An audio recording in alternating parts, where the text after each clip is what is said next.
ทีมกู้ภัยของไทยทุกคนได้แสดงความเสียใจกับญาติพี่น้องของผู้ประสบภัยก็คือภารกิจนี้ที่มันบ่สำเร็จพร้อมกับมอบเงินช่วยเหลือให้ลูกและเมียของผู้ประสบภัยเพื่อเป็นทุนตั้งตัวในการดำรงชีวิตต่อไปเพราะตอนนี้ขาดเสาหลักของครอบครัวซึ่งเป็นภาพที่บีบหัวใจของคนทั่วสังคมทั้งภายในและต่างประเทศ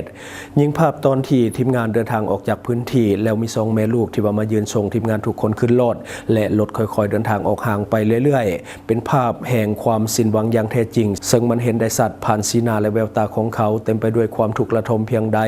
มันเหมือนคนที่มีแต่ห่างกายแต่ว่าไร้วิญญาณเรื่องแบบนี้บ่ถือกับครอบครัวภัยบ่มีทางเข้าใจอย่างท่องแท้แน่นอน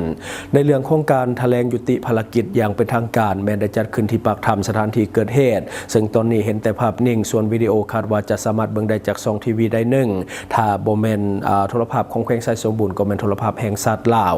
ตอนนี้ถือว่าปิดลงอย่างสมบูรณ์แล้วสำหรับทีมกู้ภัยจากประเทศ